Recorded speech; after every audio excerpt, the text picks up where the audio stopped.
लेकिन बात सबसे पहले करते हैं हम बिहार की राजनीति को लेकर, जहां बिहार विधानसभा चुनावों की उल्टी गिनती शुरू हो चुकी है। हम जानते हैं कि सभी जो पार्टियां हैं, महागठबंधन की अगर बात की जाए, हालांकि अभी वहां रसाकशी का दौर है, लेकिन भाजपा ने अपनी पहली सूची जारी की, कांग्रेस ने अपनी कुछ प्रत्याशियों पर दांव खेला है, वहीं जेडीयू की बात की जाए तो ये पूरा का पूरा जो चुनावी समर है, इसमें किस तरह से चुनावी गणित के इस चौसर में अलग अलग दांव ये पार्टियां खेल रही हैं, किन उम्मीदवारों पर उम्मीदें कायम है जो कि जनता की कसौटी पर खरे उतरने वाले हैं। तो बिहार का चुनावी रण है जहां युवा प्रत्याशियों पर दांव लगाया गया। युवा क्या बन पाएंगे किंग मेकर, और आज कई ऐसे नाम हैं जो अपना नामांकन भरने जा रहे हैं। तो सबसे पहले हम कुछ जो उम्मीदवार हैं उनके बारे में आपसे साझा करेंगे, उनकी जानकारी।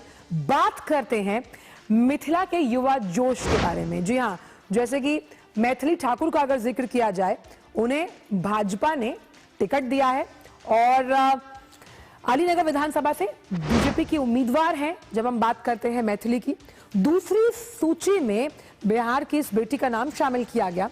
अब कोशिश क्या है कि भाजपा जो युवा वोटर्स हैं उनको साधने की कोशिश कर रही है मैथिली के जरिए। वहीं YouTube पर करीबन 5 मिलियन से अधिक सब्सक्राइबर्स हैं और इंस्टाग्राम पर भी सूरत हाल कुछ ऐसा ही है, करीबन 6.5 मिलियन से ज्यादा फॉलोअर्स हैं मैथिली के। 2009 में चुनाव आयोग ने मिथिला आर्ट को, मधुबनी आर्ट को प्रमोट करने के लिए उन्हें अपना ब्रांड एम्बेसडर बनाया। प्रधानमंत्री मोदी और सीएम नीतीश कुमार का जो विकास मॉडल है उससे काफी प्रभावित बताई जाती है मैथिली। तो अब क्या मैथिली विकास के इस मॉडल को चुनावी दंगल में जो जनता है उसके सामने साबित कर पाएंगी, ये देखना होगा। वहीं अगला टिकट जो बीजेपी ने दिया वो भी एक युवा नेता है, उनका नाम सुजीत पासवान है। अब सुजीत से जीत की कितनी उम्मीद है? 31 साल के इस युवा नेता पर दांव खेला है और राजनगर की जो सुरक्षित सीट है उससे टिकट दिया गया और एक बहुत ही पुराने विधायक का टिकट कटा भी है। तो लंबे समय से ये आरएसएस से जुड़े रहे। फिलहाल वर्तमान में मिथिला यूनिवर्सिटी के सिंडिकेट मेंबर भी हैं और भाजपा की नई ऊर्जा वाली छवि को मजबूत करने के प्रयास में यह कवायद मानी जा रही है। उनके पिता हीरालाल वर्ष 1989 से 2000 तक पार्टी में सक्रिय रहे। तो ये दो बड़े अच्छे नाम हमने आपको बताया जो युवा हैं। लेकिन अब बात करते हैं एक भोजपुरी स्टार से जुड़ी हुई, जिन्होंने चुनावी ताल ठोकी है और वो ब्रिलियंट छात्र से ब्लॉकबस्टर भोजपुरी स्टार रितेश पांडे का अगर जिक्र किया जाए तो जन स्वराज ने इन्हें टिकट दिया है और इनके टिकट पर ये चुनाव लड़ने वाले हैं। करगहर विधानसभा से नामांकन दाखिल करेंगे। कार्यकर्ताओं ने जोरदार स्वागत किया है स्टार के लिहाज से और सिंगिंग, एक्टिंग और मॉडलिंग में दबदबा है, पर क्या राजनीति में जिस प्यार की दरकार वो कर रहे हैं उन्हें मिलेगा या नहीं, ये भविष्य बताएगा। और बात करते हैं बिहार की राजनीति के बारे में, तो अगला नाम अगर हम बात करें तो कांग्रेस की तरफ से उन्होंने दांव खेला शिव प्रकाश पर। तो क्या शिव वो समुद्र मंथन कर जहर पी पाएंगे? बछवाड़ा विधानसभा सीट से चुनावी मैदान में है। अच्छा, और जो तमाम मुद्दे हैं उन पर तीखे सवाल और अपनी राय रखने के लिए भी जाने जाते हैं, जैसे बेरोजगारी है, पलायन, शिक्षा, 3 अहम बड़े मुद्दे हैं जब बिहार की राजनीति जिनके इर्द गिर्द घूमती है। और इस बार के बिहार विधानसभा चुनाव का ताना बाना भी इसी के इर्द गिर्द बुना गया। लेकिन बिछवाड़ा सीट पर बहुत मजेदार होने वाला है। महागठबंधन में बिखराव क्यों है?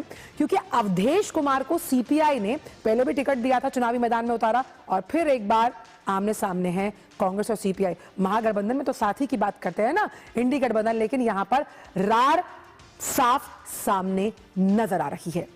बात अब करेंगे हम एक अद्वितीय कुमार की। तो क्या आदित्य कुमार नैया पार लगा पाएंगे जेडीयू की, जिस सीट का हम जिक्र कर रहे हैं? तो आदित्य कुमार पर दांव खेला जेडीयू ने। सकरा विधानसभा क्षेत्र से चुनाव लड़ेंगे।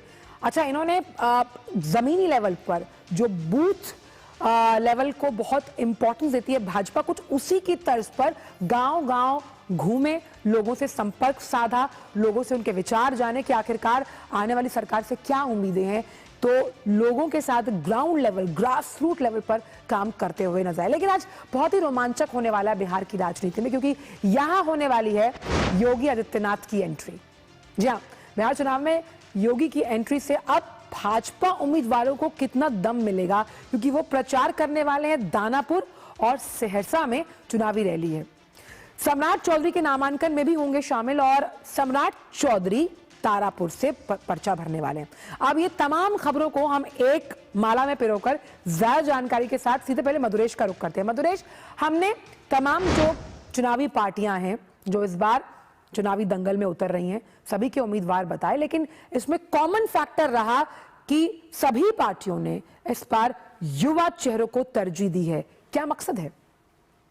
देखिए, जिस तरीके से बिहार में एनडीए सरकार ने नीतीश कुमार और प्रधानमंत्री नरेंद्र मोदी के नेतृत्व में युवाओं के लिए कई सारे स्कीम्स लेकर के आए, चाहे स्वरोजगार की बात हो, युवाओं को आत्मनिर्भर बनाने की बात हो, उनकी शिक्षा के लिए बेहतरी करने की बात हो, या फिर आप देखिए जिस तरीके से महिलाओं को आत्मनिर्भर बनाने के लिए जीविका के माध्यम से अनेक कार्यक्रम किए गए।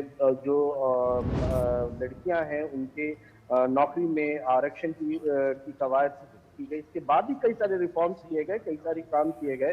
तो कहीं ना कहीं जो पूरा चुनावी मुद्दा है इस बार का, वो विकास के साथ में युवाओं पे भी सेंट्रिक है, चाहे उनके रोजगार की बात हो, चाहे उनके शिक्षा की बात हो, चाहे उनके पलायन की बात हो। तो ओवरऑल में जब आप युवाओं की बात कर रहे हैं तो आपको कैंडिडेट भी उसी तरह के उतारने होंगे जो युवाओं से कनेक्टिंग हो। ये युवाओं से कनेक्टिंग कैंडिडेट आपकी जीत की प्रोबेबिलिटी को इनहेंस करते हैं, और ये मतलब एक सिंपल मैथमेटिक्स है। इसीलिए यही कारण है कि ज्यादातर जो पॉलिटिकल पार्टियां हैं, चाहे वो एनडीए की बात कर ले या फिर आप महागठबंधन की बात कर ले, इस बार युवा चेहरों पर उन्होंने दाव लगाया है। अब जीतन राम मांझी की पार्टी की बात करें, मात्र 6 कैंडिडेट उन्हें एनडीए में उतारने की इजाजत मिली है। 6 कैंडिडेट में एक दीपा मांझी जो है वो एक सशक्त महिला चेहरा होने के साथ में युवा चेहरा भी है।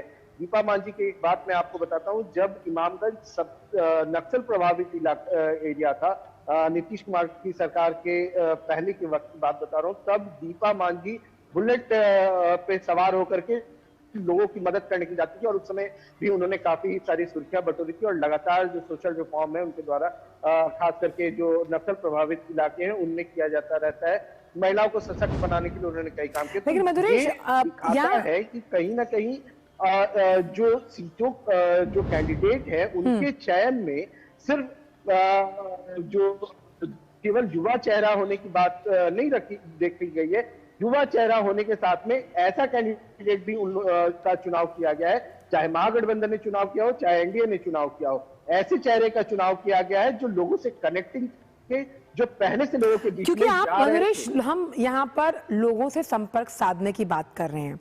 ग्रास रूट लेवल पर तो लोगों के घर घर जाकर पार्टियां करती ही हैं, लेकिन सोशल मीडिया का कितना बड़ा रोल आप मानते हैं? जैसे हमने मैथिली ठाकुर के बारे में देखा, अच्छे खासे फॉलोअर्स हैं उनके इंस्टाग्राम, और हम यूट्यूब की बात करते हैं। रितेश पांडे का अगर जिक्र किया जाए तो काफी पॉपुलर है भोजपुरी इंडस्ट्री में उनका नाम। ये कितना बड़ा फैक्टर आप इस बार के चुनाव में देखते हैं?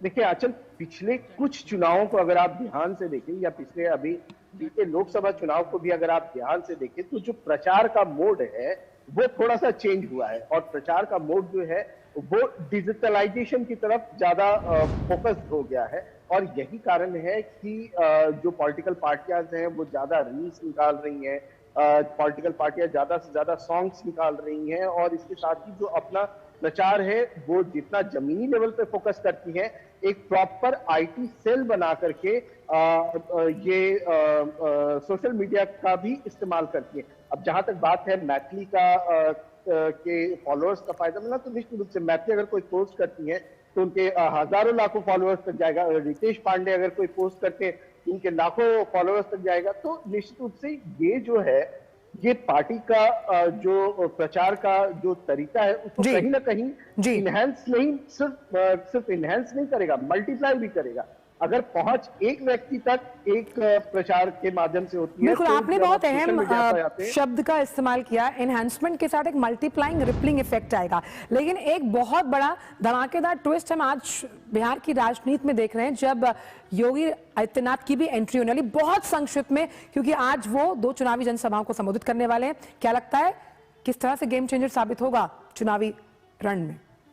देखिए, आज योगी आदित्यनाथ 2 चुनावी सभा को संबोधित करेंगे। एक तो पहले रामकृपाल यादव के नॉमिनेशन में जा रहे हैं। रामकृपाल यादव पाटलिपुत्र सीट से लोकसभा कैंडिडेट थे और एक कड़ी टक्कर में मीसा भारती से चुनाव वो हार गए थे। उसके बाद बीजेपी ने एक बार फिर से उन पर भरोसा जताया है, दानापुर से उनको विधानसभा में टिकट दिया है, तो उनके नॉमिनेशन में जाएंगे। इसके बाद वो सहरसा जा रहे हैं। सहरसा जो है वो भी सीमांचल का एरिया, और सीमांचल में कहीं ना कहीं वो जो घुसपैठिया है उसका वो एक बड़ा मुद्दा है।